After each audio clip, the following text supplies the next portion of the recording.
Hello and welcome to this, our final quarterfinal here at the World Magic Cup in Rotterdam, the Netherlands. Fasten your safety belts because we have some very, very quick decks in our feature match area. Let's head down to watch Belgium versus Panama.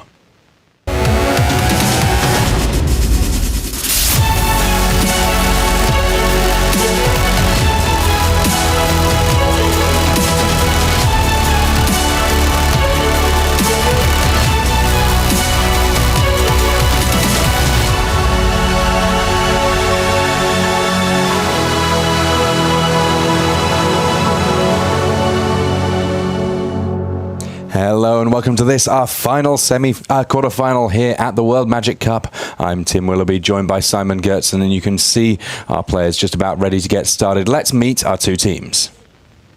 Pascal Vieren. Branko Nering. Peter Vieren. Jérôme Bastogne. Go Belgium! César Segovia. Saúl Alvarado. Sergio Bonilla. Manuel Zuccari. Panama! Well, here we have our players just getting ready to kick things off. Belgium came in as the #1 seed and have three very, very quick decks indeed. And because they came in at top seed, they're also getting to go first throughout this top 8. Just how big is that in this modern format, Simon? It's incredible because it's not just one match, it's 3 matches that you're on the play. And these players also are playing super aggressive decks. Now, we have heard that there have been quite a lot of mulligans in this match, not just on this table where both players are on 6, but around our feature match area. Between the Naya Burn deck and the blue-red Kilnfiend deck, is there one that you think mulligan's better? No, I don't think it makes a big difference. Ultimately, the blue-red Kilnfiend deck is the one that absolutely needs the amount of spells to, for example, trigger Thing in the Eyes. But ultimately, I would say 6 against 6 is still a fair fight. Goblin Guide coming down on the first turn for Branko Nering. Now, Goblin Guide, pretty much one of the ideal starts for the deck. It's a persistent source of damage. It looks like it comes into play tapped, but it basically comes into play attacking your opponent. And Serum Vision's the first turn for Manuel Zuccari here as he tries to put together his combination of a creature that triggers off spells and a whole bunch of spells. Something that's also amazing is Eidolon of the Great Revel in this matchup. That's just the card basically made to destroy blue-red Kilnfiend's dreams. Yeah, Eidolon of the Great Revel, of course, meaning that every time a cheaper spell, a spell that costs 3 or less, gets cast, that costs 2 points of damage to the caster.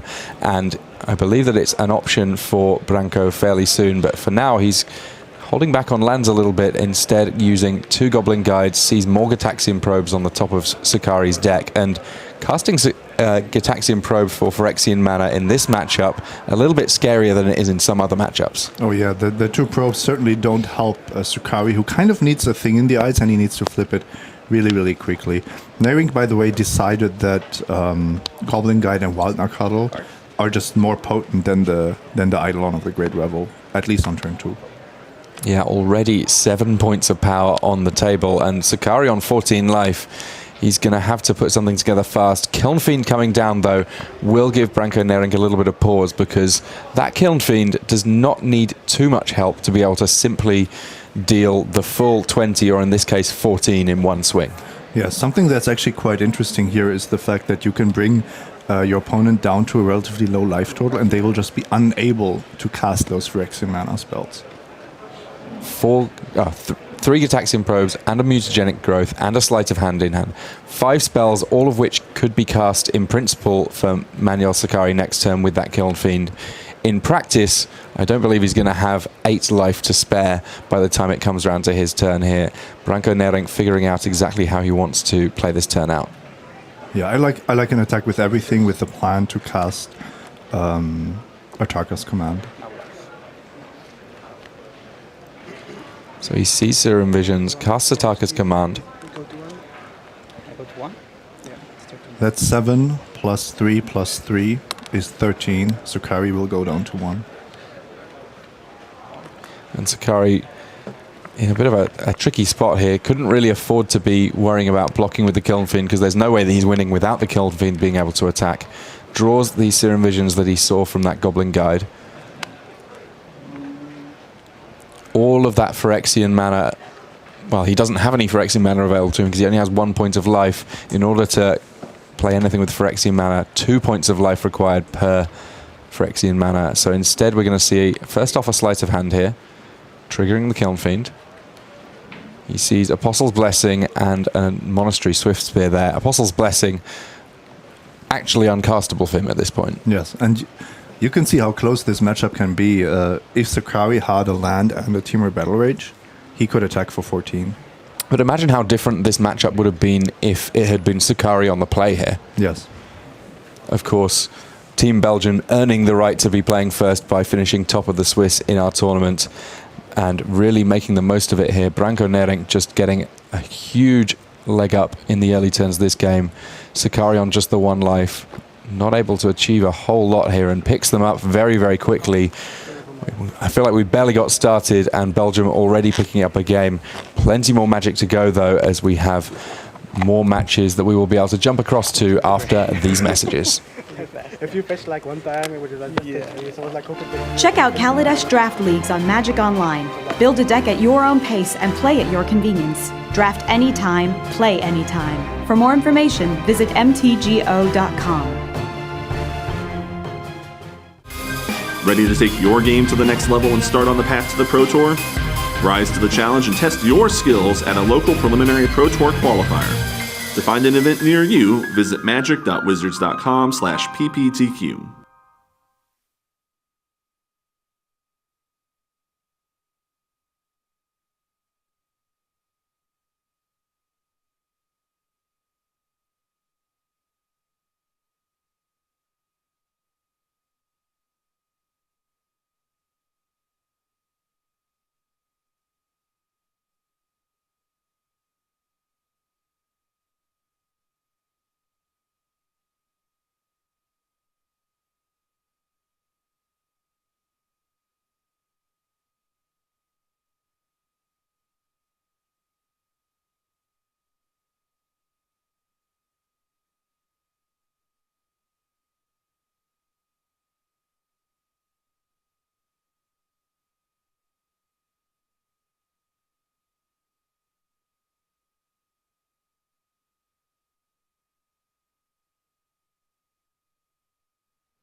Hello and welcome back. We've already had so much action from this match between Belgium and Panama. In addition to Branko Nering winning his first game, Saul Alvadaro over on match between Banteldrazi and Infect was able to pick up the win with Banteldrazi. Bit of a turnaround there on that one, not something I would necessarily expect that slightly slower deck to be able to handle. And already here, Jérôme Bastogne against Sergio Bonilla. There's been a fair amount of action. We just saw, just before we got onto camera, the Boborygmos Enraged that you see exiled was able to deal with an Ornithopter with a cranial plating. But look, there's now 2 cranial platings to go alongside a Vault Scourge, and that's the sort of thing that could cause big problems if there's another turn. But a big Through the Breach coming from Jérôme Bastogne puts into play a Worldspine Worm. That's 15 points of damage coming in, and that with Trample in the mix, I think that's going to be enough to have yet another match already going to a game 2, and this has just been a blisteringly fast first set of games in this set between Belgium and Panama. Currently, as all of the matches going to sideboarding, we have Belgium up in 2 of our 3 matches, but that means that there's still hope for Panama. Yeah, it's interesting how a lot of our top 8 competitors chose really aggressive lineups. Often we see 2 hyper-aggressive decks, and then 1 deck which is more mid-rangey or controlling. I mean, as it stands, the mid-range deck for Belgium was that one we saw from Jérôme Bastogne, which it's a tiny bit slower than some of the others, but it still has the potential for some incredibly fast starts. No, Gorya's Vengeance is not a mid-range deck. Gorya's Vengeance is just as aggressively built as Naya Burn and Infect. The Belgians actually did not include something like Abzan or Lantern Control in their setup. And it looks like we're going to get a chance to jump across. It's just going to be a matter of who starts first, I think, in terms of which match we see here. These players, they have just been rattling through. And this is kind of what we saw in the Swiss, even from Belgium. They were able to dispatch their matches very, very quickly indeed, gave them the opportunity to sort of sit back, relax a little bit between rounds. I mean, it's something that we sometimes see in team formats where in matches 2 and 3 where you have players that have finished, they can give help to their teammates. In this instance, they didn't even really need to. Yes, and something that we've seen here is that even though playing with a team, you cannot compensate for experience with a deck. Jérôme Bastogne is the best example for the team of Belgium. He's the least accomplished player when it comes to Pro Tour experience, and at the same time, he is being trusted with one of the more complicated decks in Modern. He needs to pilot Goryo's Vengeance throughout this tournament. Yeah, I mean, in terms of the Belgian team, it is a bit of a mix in terms of experience. You have Peter Vieren is the captain. He's got 93 career pro points, so a fair amount of experience for him. His brother Pascal on 43 career pro points. Branko on 51. I mean, there is a lot of experience on the Pro Tour between these players. Branko kind of saying that in spite of recent successes, he may have to cut back on going to Pro Tours a little bit just because of work commitments and so on, but excited to be able to make it to Dublin because that's obviously a relatively short hop for him from Belgium. And obviously very, very happy with how the team's doing here in Rotterdam, which is, again, a nice short trip for him to come and visit. Team Panama came in at 8th seed and obviously very, very happy to be still playing in this tournament. They've got a tough run of them ahead of them here against Belgium, but the decks that they brought them in do have the tools to do that. Affinity, Blue-Red, Kiln Fiend and Bantel Drazi, all perfectly powerful choices, and we've seen them doing great work with them throughout this tournament. So this time round, we saw it ended up being pretty important that Branko was on the play in game 1. On the play in game 2, not too much action coming from Blue-Red Kiln Fiend, just a tapped Steam Vents. Don't really want to spend extra life points to play lands untapped if you haven't got something powerful to play. Branko also had a draw that left his opponent on 1 life on turn 3. So that was pretty much ideal. After a very quick, straightforward set of decisions for his early turns in the first game, Branko having a little bit of a think here. There is Goblin Guide available. There's also the opportunity to get down an early Wildner Cattle.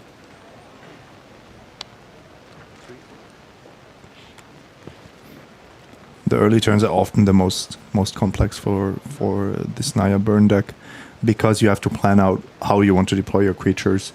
If you want to play them more as burn spells, a late Wildner Cattle doesn't have the same impact as a late Goblin Guide, for example. But if you are afraid of a thing in the ice coming down, you might just be wasting damage by casting that Wildner Cattle. The other side of it, of course, is that when your games basically are over by turn 3, turn 2 is kind of the mid-game. Goblin Guide ends up being the play. Comes in, sees a Serum Visions on top of the deck for Manuel Sakari.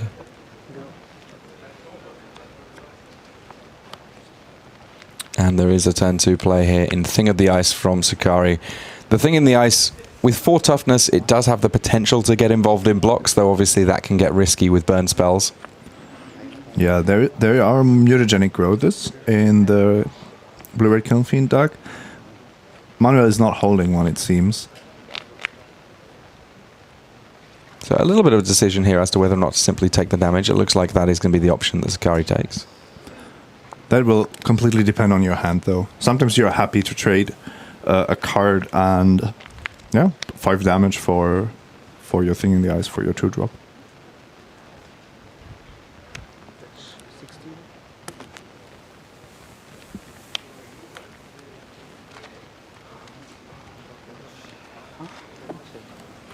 Nehrink here, fetching just a mountain.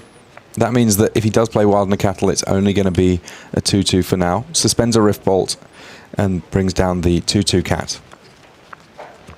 At some point, I think we can expect him to fetch out white mana, not just to pump that Wildner Cattle, but also I believe that there is a Boros Charm in hand, and that one, another card that represents quite a bit of damage.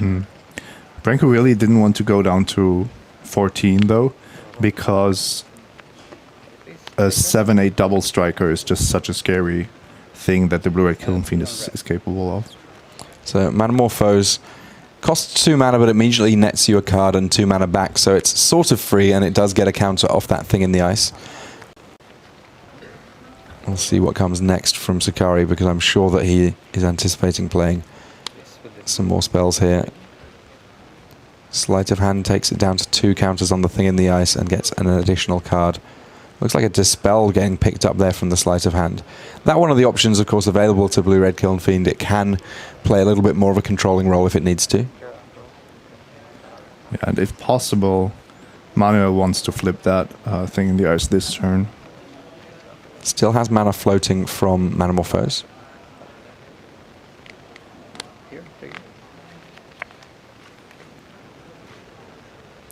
Three damage looming from that Rift Bolt next turn. And cracks a fetch land in order to find the mana he needs to cast a 4th spell here to transform his thing in the ice into an Awoken Horror. That will deal with the Wilden Cattle for now, force it back into Branko Nerink's hand. And of course leave the path clear for a pretty sizable attack. You can see in the background there, Saul Alvadaro getting a chance to look in on this. His match still going on. He's a game up against Peter Viren, but that match being held just so that we can show you as much Magic as possible here at the World Magic Cup.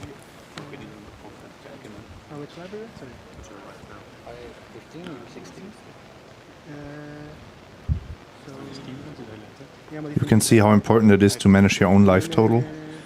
Because 2 points of life can make the difference between being dead in one turn or having that one more turn to deal with the opponent. I think there's some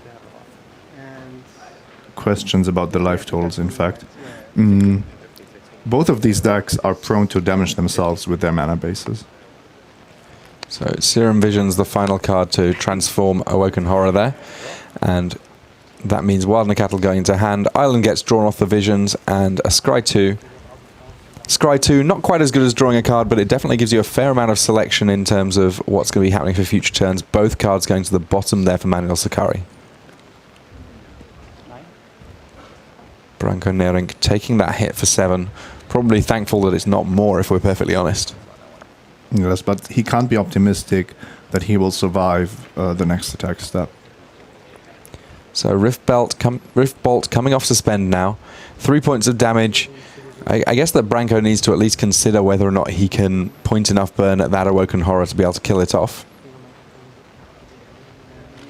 Dealing 5 points of damage to a creature is really difficult for the Naya burn deck.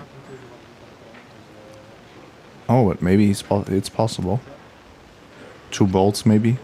I guess that the alternative is losing the game, so he's willing to chance his arm here.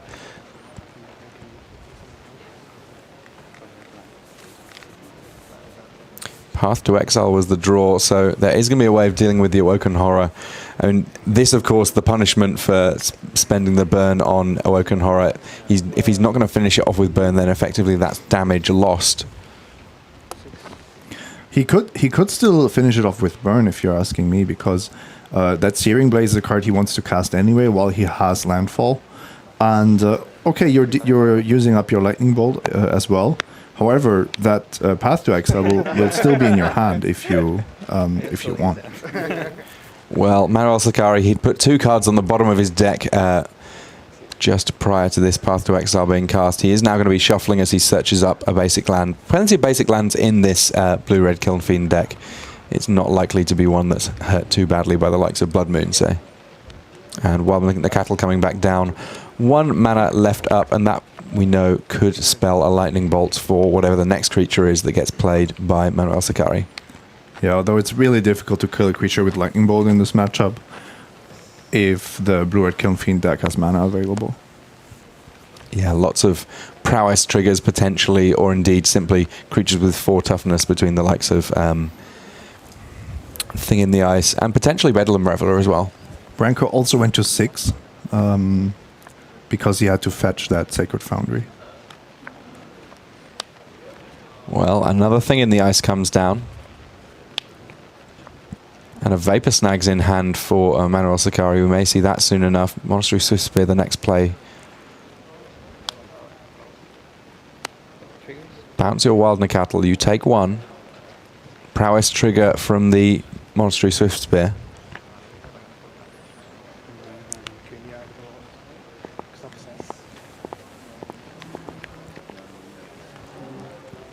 Now Branko Nering having a little think here. Is there any value at all in saying I'm going to kill my Wild Nakatl in response just so that I don't have to take that point of damage? No, he's thinking about lightning bolting the Monastery Swift Spear because it's already threatening 2 points plus the Vapor Snag. So even if that thing in the ice never transforms, you could just die very easily. And the Dispel on Lightning Bolt, a very big play, represents an additional trigger for the thing in the ice, an additional Prowess trigger, also countering the spell, though the spell wouldn't have done quite so much. So big swings coming in here from Monastery Swift Spear. Just 2 points of life now for Branko Nering, and this may be a bridge too far for the burn deck. 15 life for Manuel Sakari. But Sakari is out of cards, so he needs something to actually push through here.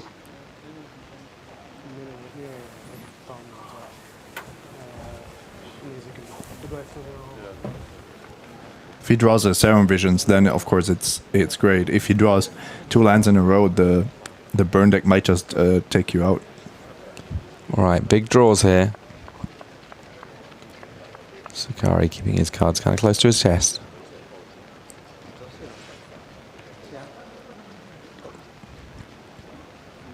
Now, it's possible, of course, especially given that you've just seen a Dispel, that there could just be another Dispel in hand, which is the reason there's not been a play. But when Boros Charm resolves, you know that the coast probably clear. Oh, Lightning Helix. Lightning Helix doing a lot of work. 3 points of life, certainly welcome for Branko Nering, and of course, 3 damage does not hurt either. Well, it hurts somebody, but not you.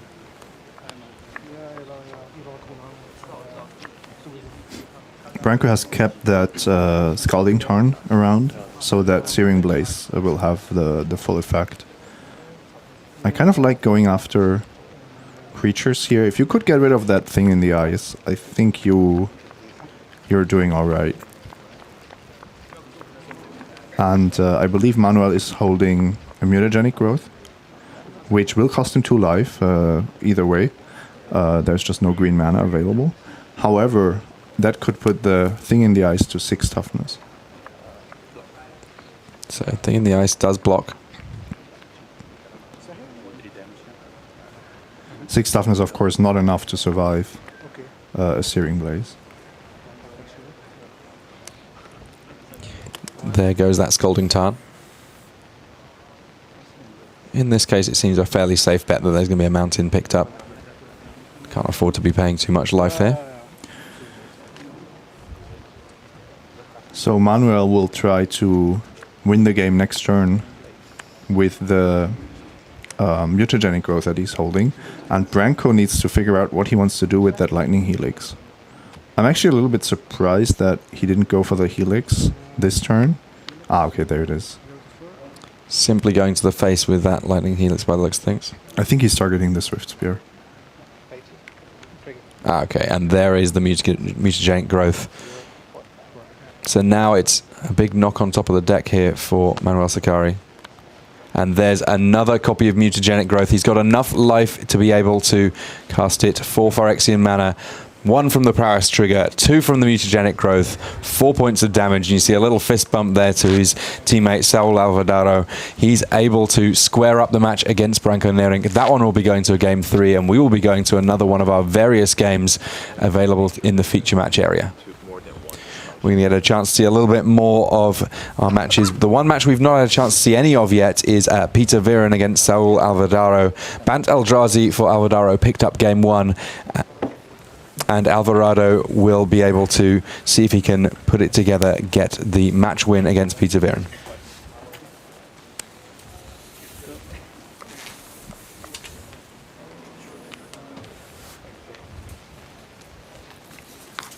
Brushland there, the play. An original Ice Age Brushland from Alvarado leading into that Noble Hierarch there. The Hierarch, a pretty important piece of the puzzle, means that you've got a much better chance of casting one of your big Eldrazi earlier. Very important piece of the puzzle for both of these decks, in fact. Peter Peter Viren wants all his mana to be the scary infect deck that he is. One way to lose with infect is to actually have a handful of good spells, but not have the mana to deploy them through opponents' removal spells.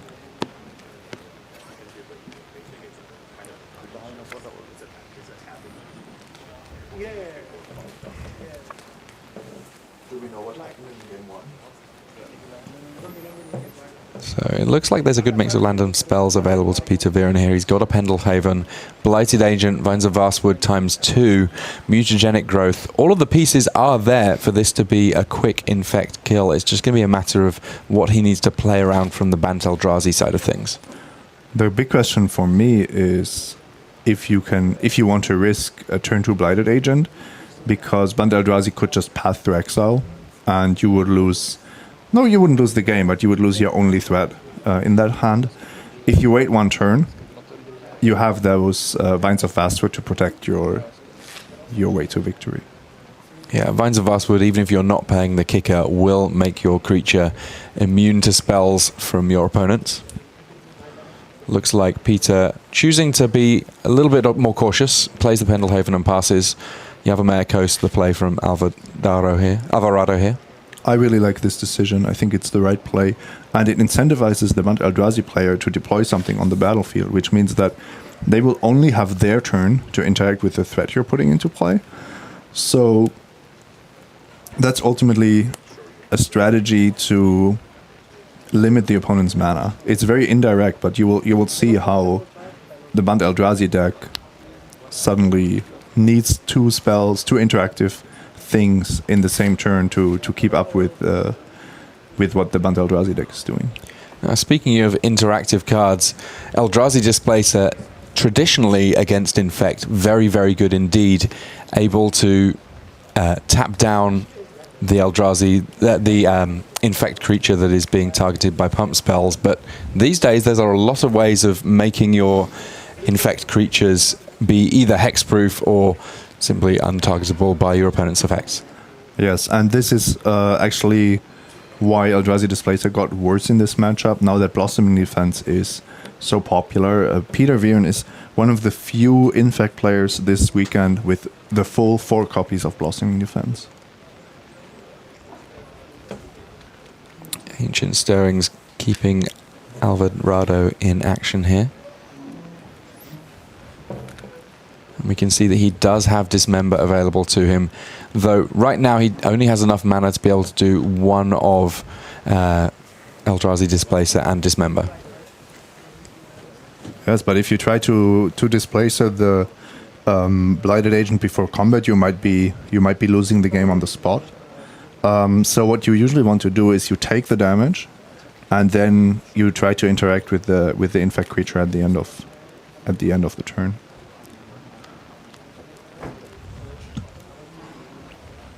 Fairly safe attack there from the Eldrazi Displacer. One thing that the Infect deck not known for is its blocking capabilities. No, unless sometimes with Pendelhaven actually it's possible, but of course it's also not really part of the game plan. You are racing with this hyper aggressive Infect deck. We can see there Peter Viren has a whole bunch of help available to him. Pascal Viren is acting as coach in these rounds. You can see his brother there sat right next to him. And on top of that, Jerome Bastogne. We'll see more of him soon enough, but right now his match on hold, so he's able to provide moral support and, of course, potentially actual support, as he is allowed to chime in if he thinks that there's something that Team Belgium might be missing. Vines of Vastwood just being cast here with kicker. This is basically baiting whatever it is that Saul might have going. And if Saul doesn't respond, he might just be dead. So not responding to a kicked Vines of Vastwood is a very risky proposition.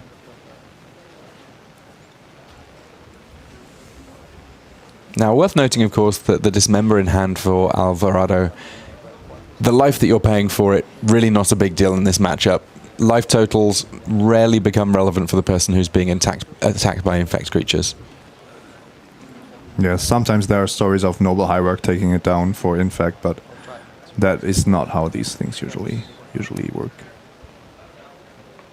And a second copy of Vines of Vastwood being played here. And there's Mutagenic Growth, and that enough to square things up. Peter Viren finding a way around the Bant Eldrazi deck in game 2. Plenty of these matches now look like they are going to be decided on the final game, and that might be the area where Belgium ends up able to sort of make the most of the fact that they finished high in the Swiss. Just one more game 2 to play, and that's between Jérôme Bastogne with Goyo's Vengeance against Sergio Bonilla on Affinity.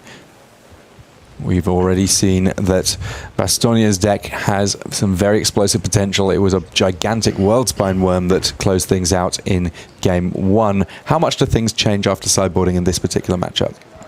You want to stop the Goyo's Vengeance plan with Affinity, and at the same time you cannot give your opponent too much time, because otherwise Through the Breach will just win the game. Just a Volt Scourge, Inkmoth Nexus, and a Mox Opal coming on turn 1 from Affinity. Meanwhile, Faithless Looting from Jérôme Bastogne.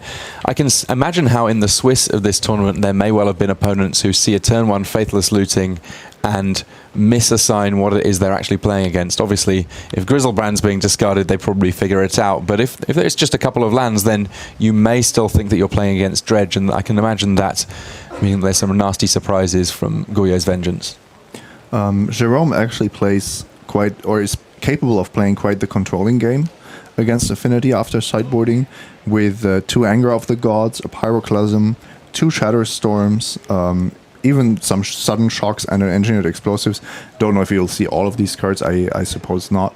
But it's actually a viable plan if you believe that the Affinity deck will bring in a lot of disruption to your main plan. Just play a control game. Well, the fact that Griselbrand was discarded signaled that there may be a Goyo's Vengeance coming, and we can see from this Thoughtseize that there is exactly 1 copy of the instant in hand for Jérôme Bastogne. That could have spelt a very early end to the game. As things stand, if that gets taken, 3 lands, Simian Spirit Guide, Nourishing Shoal in hand, aside from our Arcane Instant there, you can see it. Goyo's Vengeance would have been a way of getting Griselbrand into play very, very early indeed. Only for a turn, but a turn's often all you need with the powerful legend. I can't help but think that that's going to be the card that gets taken here. Yes, and Jérôme needs to find another Goyo's Vengeance. That's the easiest way to win the game here. Anger of the Gods would be great. Depending on what you draw, I could see actually using the Simian Spirit Guide to be able to play. Oh wow. Well, it got mentioned earlier on by Gabby and Luis. Every single time that we see a Thoughtseize taking something, it seems like there's an extra copy on top, and now we get to see what this Goyo's Vengeance deck can really do. Griselbrand comes into play, Jérôme Bastogne on a full 20 life, and he's got a Nourishing Shoal in hand. Now that means that he has the potential for a lot of life gain without any expenditure of mana, as you can exile cards in order to be able to cast it for free and gain more life, draw more cards. All you need is a big green expensive card to gain a lot of life, and you know what?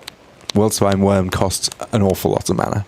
Yeah, 11 to be precise. So what Jérôme can do here, he's on 5. He can gain 11 and draw 7 again, and at some point he will have enough mana to put a Barbaric Moss Enraged into play. He also still has an attack left, so that's another 7 life that he will gain.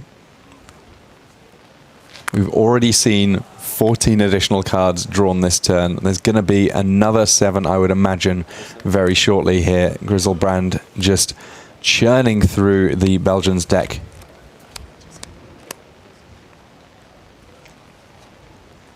Thus far, I just found a Worldspine Worm.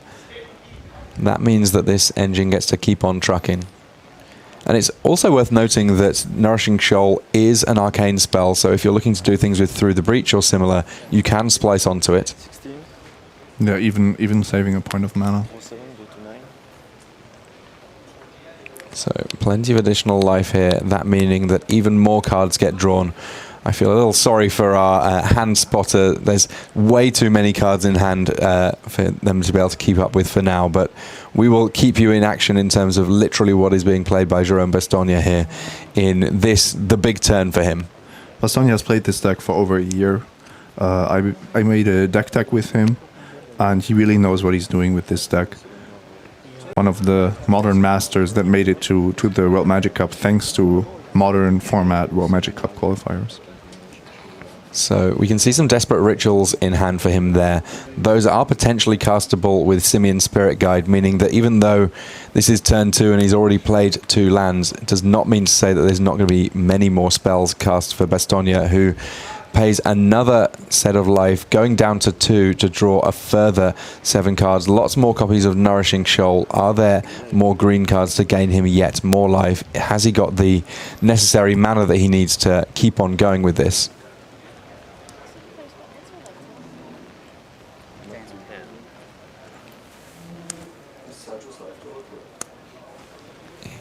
Here comes 2 Simian Spirit Guides exiled, a couple of red mana, casts a... Oh, look at this. This is beautiful play. Nourishing Shoal, splicing onto it a Desperate Ritual in order to net some additional mana. That 3 indicates there's currently red, red, red in Jerome Bastogne's mana pool. He also goes up to 13, so the potential to draw even more cards. And you know what? Let's do it again. We're going to cast another Nourishing Shoal, gain even more life, gain even more mana thanks to that Splice Desperate Ritual. Now cast Desperate Ritual. Now there's a Through the Breach, and there's already Boborygmos Enraged in hand. Now let's go through what Boborygmos does. That means you can discard lands in order to deal 3 damage to target creature or player. Vault Scourge, still Overseer. They're not the targets. It's going straight to Sergio Bonilla's head, and that's enough for Jerome Bastogne after a Thoughtseize to win the game on turn 2. Amazing. You can see there Cesar Segovia just sort of smiling to himself, a little bit stunned, and I can't help but understand why. That was an absolutely brutal display from the Belgian, and that means that we have just 1 match left to watch, and that is right here. That man, Branko Nerink, he's up against Manuel Sakari, and, well, it's all coming down to this.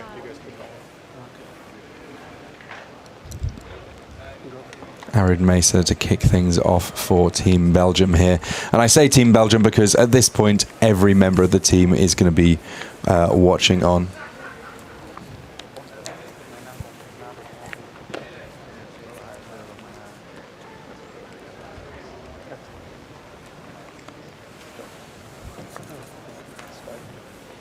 Sorry, we do potentially have some more magic after this, depending on how this goes. If Branko can win this game, he will take the match for Belgium. It's not completely out of the realms of possibility that Panama can force some more magic here. Early Serum Visions here for Sakari.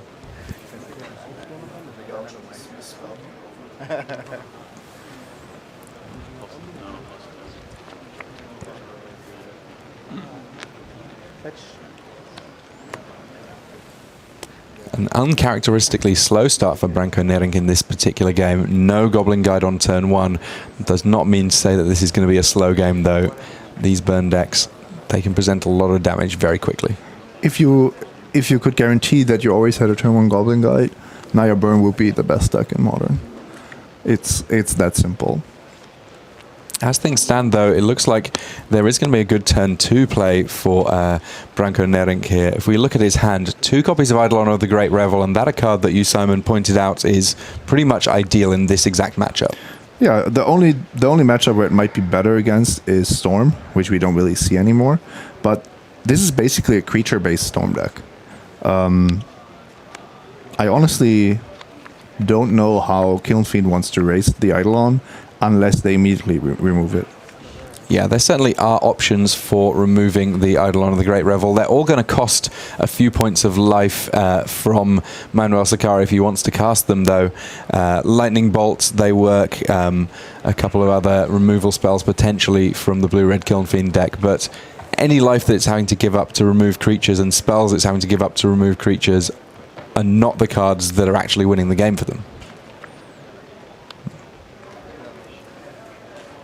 And there is that bolt. Yeah, you see Sakari's hand all of his cards would have triggered the Eidolon. What's interesting, though, is there is a Kiln Fiend, there is a Teemo Battle Rage, there's still Manamorphose and another Lightning Bolt. Manuel Sakari has the tools that he needs to potentially close out a very quick game here. I think Sakari could actually play this almost like a control deck. Killing off the next creature here. Like we said, the Eidolon has to go. And then has to decide if Grim Lavamancer is something that he can beat on the battlefield, staying on the battlefield, or if he has to spend another removal spell, find another removal spell for it. Grim Lavamancer, an interesting one, originally printed in Torment, sits on the battlefield, and with those cards in the graveyard, it represents a steady stream of shocks, which can make it a little bit more difficult for Sakari to stick a Kiln Fiend, keep it around, and ultimately pump it up for the win. One of the earliest high utility cheap creatures. Now we see a lot more of these type of designs where you get more bang for your buck out of even the most aggressive creatures. Sakari would love to deploy a young Pyromancer, but he just didn't have time to so far. Yeah, I mean, we talk about speeds of draws. This, a slower draw from Naya Burn, but still by no means glacial.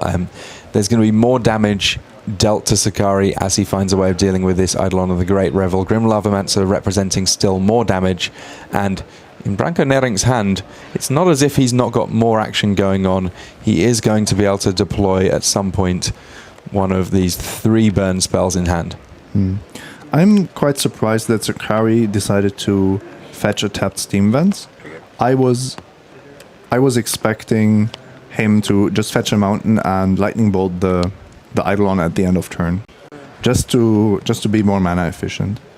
So it looks like he's gone with Young Pyromancer prior to the Lightning Bolt, gaining an elemental for his trouble, but at the cost of life. We will find out exactly how costly soon enough.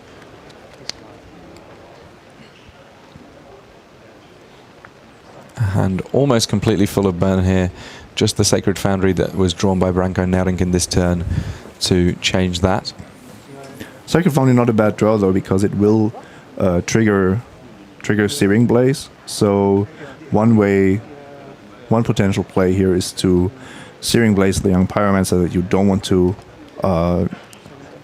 see survive, and then you can still suspend Rift Bolt and keep open the Grim Lavamancer activation. It looks like Branko agrees. 3 points of damage while killing a creature. 3 points of damage looming on suspend. Very rare that you see Rift Bolt cast for the full 3 mana, just occasionally if it's needed to finish off a game that exact moment. Sakari is dead next turn if he takes 4 from 2 Lavamancer activations, 3 from Rift Bolt, and 3 from Lightning Helix in Branko's next turn. Serum Visions, dig, dig, dig. Dispel on top.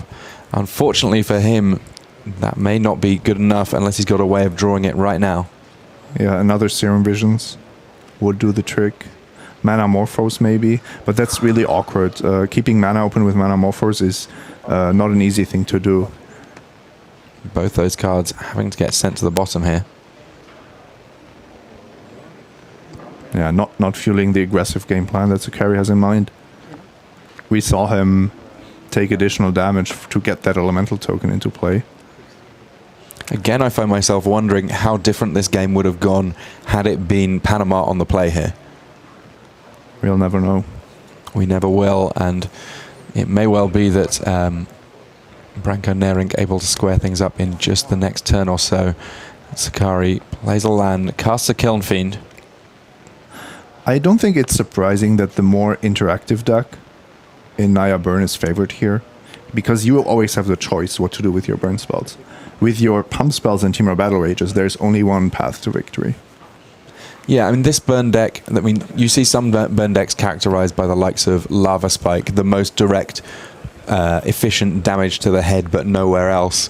This burn deck seems to have a little bit of play in it in terms of where it wants to point its burn. And you can sideboard accordingly. If you're playing against a deck where you're also happy to kill creatures, you just take out the lava spikes. Well, Sakari dropping to 8 here. Riftbolt makes it 5. Just 1 mana available for Sakari, so it's not as if the Belgians can be 100% confident that the game is over, but they certainly strongly suspect it. Here comes a Lightning Helix. Even a Tarkus command. They go with a command first. And of course, with Grim Lavamance on the board, that's an ability that's not going to be able to be countered by most counter magic that you would ever expect. And that enough for the fist bump for Belgium. Look at that. Handshakes all round. We have our 4th semi-finalist. That is Belgium. They came in as the #1 seed. Big smiles from Panama. Great achievement by them to make this far. But, well, at the end of the day, it came down to 3 hyper-aggressive decks from Belgium. They will get a chance to play a little bit more, and they've got a tough matchup up ahead. We are going to see, I believe that they're up against Italy in the next round, the reigning champions here at the World Magic Cup. Excited to see how that one plays out. Yeah, and being on the play, I think, is once again super important. Yeah, the very, very aggressive decks, probably the decks best able to capitalize from getting that first turn in all 3 matches. It certainly seemed pivotal in this set. I can't help but think that it's going to be true for the entire day this week. But we are going to head back to the booth now as we prep for our next set of rounds. Rich can talk us through exactly what we can expect for the rest of the day.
Hello everyone, welcome to lunchtime here at the World Magic Cup. Rich Hagen alongside Pro Tour historian Brian David Marshall and Louis Scott Vargas, Hall of Famer, of course. Welcome to lunchtime. We are about 30 minutes away from semi-final 1.